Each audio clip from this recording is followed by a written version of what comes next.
Congratulations on the win, man. That was a hell of a fight. You've obviously had a few minutes to compose yourself and think about it. How do you feel the fight went? I had a tough opponent in front of me on 2 weeks' notice. I knew he was going to bring the heat, but this has been a project that I've been working on for over 10 years. And I'm just super blessed to have this opportunity to be here and perform in the UFC and, represent where I'm from. And, I hope everybody enjoyed the show. I had COVID at the end of October. I was in quarantine for 2 weeks. The day after I got out of quarantine, that's when the UFC called. So it was a bit of a toss-up, but I said, hey, if I get this opportunity, I have to take it. And, hey, sometimes if you don't take it, you don't get it. So I just put all my stuff together, got my mind right, and came in and got the result. I really feel like I could have put him away earlier, but like I said, Louis is a tough guy. Hits hard. He hit me in the back of the head a couple times, end of the first round. I got a little bit out of it, but recovered well, and as you saw, finished the fight, and feeling great, man. Feeling really, really good. How bad was your COVID? Did you have any symptoms or anything? Yeah, 3 days I was, wicked headache, really tired, and then I lost my taste and smell, which was really weird as well. But I want to give a shout out to Lorenzo Pavlica at Primetime Performance. He took me up to Potosi Mountain, 6,000 feet, and had me running in the snow. Cleared those lungs out, and then of course John Wood with Syndicate MMA. He has been such a huge help for me since I moved to Vegas from Hong Kong. I've been here literally to the day, 1 year I've been living in Vegas. This is my new home. The goal was to come here and, get the opportunity to maybe take something on short notice and fight in the UFC. And he's been my right-hand man and mentoring me through this process. And one of my best friends, Matthew Polino, flew out here from Singapore. He's now my roommate. So we've just been grinding and working. And, all my teammates at Syndicate, Sean Strickland, Chris Curtis, all these guys have been pushing me and just getting me better every day. And, I couldn't have done it without all these people. And it's a team effort. And I'm just super glad that I got this opportunity. And here we are. Congratulations, man. Thank you. Sasha, great fight. Thank you. Did you know that you were a 5-1 underdog going in? And how did that affect you, and why do you think that was the case? It's really funny. My father was sending me non-stop predictions from these guys on YouTube telling me that I was garbage and how Louis was just going to put me out in the first round. And, that really dug deep to me, and it hurt because I'm like, man, you guys know nothing about me, man. I've been in this game since I was 5 years old. I was one of the best karate fighters in Southeast Asia growing up as a kid, and I've been fighting forever. And for them to put that on me, it kind of put a chip on my shoulder. And I no disrespect to Louis, man, but he's been fighting in his own backyard in California against guys that, in my opinion, I would never fight because I would never fight someone with such a bad record. And I fought 5-round fights. I fought against world Sambo champions. I've been training with some of the best fighters in the world.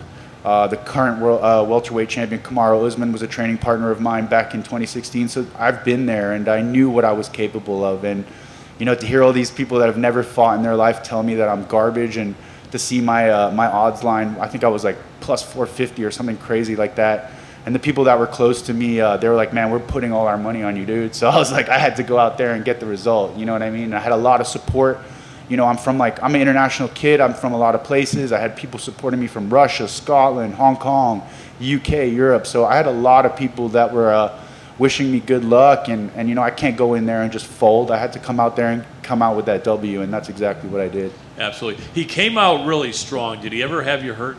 There was one point in the fight where he caught one of my kicks, and I tried to Granby roll out of it, and I took a couple shots in the back of my head. I got a bit of a hematoma on the back of my head. The ref didn't catch it. It kind of miscombobulated me a little bit, but I was able to just get my wits back and separate and just catch my breath and get back to work. I could tell he was a strong guy. He's very muscular, and usually those builds, if they don't get people out early, they start to gas and those lungs start to burn. And I'm a guy that's got very good conditioning, and I can go. I mean, I fought 5-minute rounds, and I train at Syndicate. They train us to get us ready. Like we're in there working every day, hour and a half drilling. We're sparring. We're going hard.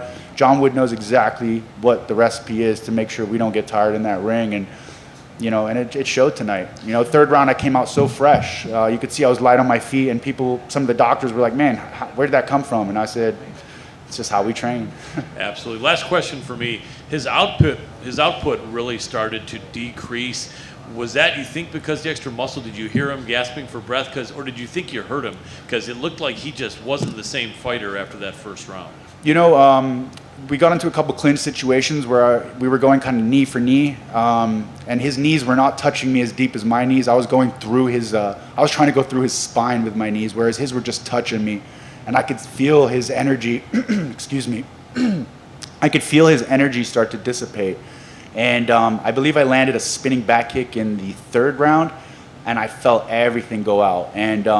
And not long after that, I landed that right hand, and that's kind of been a big successful strike for me. When I land right hands on people, they usually go down or they start shooting like crazy. And my whole career, every time I touch somebody, they shoot on my legs. And wrestling defense is something that I worked, 10 years so I can keep it standing. I'm a stand-up striker. I'm a technical fighter, and I believe when given the opportunity to put on a full camp performance, this was, again, 2 weeks' notice, I'm really going to highlight and I'm really going to put on a show for the fans. And I feel like this was just a small little taste of what I can really bring to the cage. Great work. Look forward to seeing you again soon. Thank you, sir. Sasha, right in the front. Did you think you needed the finish in the third round? I did. I really did. I go into every fight trying to finish the fight. I don't ever want to go a decision. I don't try to find the easy route. Like I said, I knew this guy was going to come hard. I knew it. Like, I had to dig deep to get where I wanted to go. But I knew if I put everything together and I would get him out. In my mind, I was envisioning a first-round finish. For some reason, I thought a head kick or a flying knee would kind of end the fight. But unfortunately, that wasn't the case. But once I started to get my jab and my range and my footwork, I could see how tired he was. And like I said, once that right hand landed, it was a case of the end of the fight. Were your coaches telling you to lay off the kicks? It's kind of what was the reason for that? He was timing me on my kicks a little bit, and I wasn't setting them up as well as I would have liked to. That's a bit on probably on my preparation a little bit more. I'm very confident in my kicks, but like I said, 2 weeks notice with COVID, I didn't want to go crazy with my output. I wanted to keep a nice pace and be able to come out and just put a pace on him, and you could see it when he started shooting blind on me. I could tell he was so gassed, and like I said, I like to pity patter, work my way up, and start to increase it. And when you saw that right hand land right on his, I think it was on his jaw, on his ear, you could just see he just went down, and I just had to get him out of there. This might be a weird way of phrasing it, but is the last minute fight for your debut is there any benefits to that, considering you don't have to dwell on it for as long as if you had to go through a long, grueling camp? It's like a 50-50 situation. Sometimes you like to have that time where you can really work and get that preparation in, but in reality, 2 weeks was like the perfect situation. I fought in Dubai back in September, came out of that fight without any injuries, so I could just kind of continue. The COVID obviously kind of, was a little hiccup on the road, but at the same time, I was able to heal like a couple little niggly injuries, and then, next thing I know, I get the UFC call up, and then I've got that big jolt of energy that it's like, all right, man, we got to go in there and get it done. My manager, Daniel Rubenstein, he's been amazing and helping me get to where I need to go. And, John was in my ear and just telling me, man, look, you've got the ability to be amazing. You got the ability to do such amazing things in this promotion. So, let's just get our head down, let's get in, let's train, let's work, let's focus, and here we are. One final one. Joe Rogan said you yelled something at him after the fight. What'd you yell at him? He's my hero. I mean, I've been watching Joe since Fear Factor, since I was a teenager. So just the opportunity to just see him watching one of my fights, commentating on one of my fights, and then being able to be interviewed by him was pretty surreal, let alone DC. I love DC. He's one of my favorite fighters, and John Anik, and just this whole environment, seeing all you guys in front of me it's a blessing, because I'm usually the one on the computer watching you guys interview the fighters. So to come out here, and again, I'm a Hong Kong kid, born and raised, first ever in the UFC, and just to have this opportunity to not only put a highlight on Hong Kong fighters, because there are Hong Kong fighters that are up and coming young guys.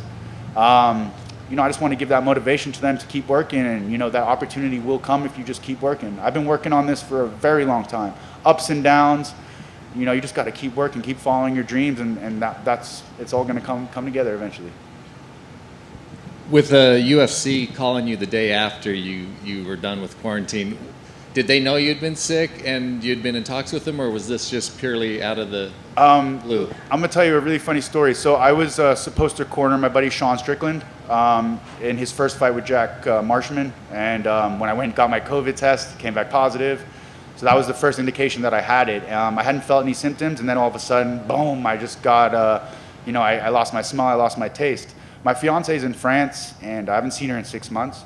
I originally booked a flight on the 3rd of November, but because of their lockdowns, they canceled my flights. So that day that I was supposed to leave, my manager texted me and was like, "We got a fight for you in the UFC."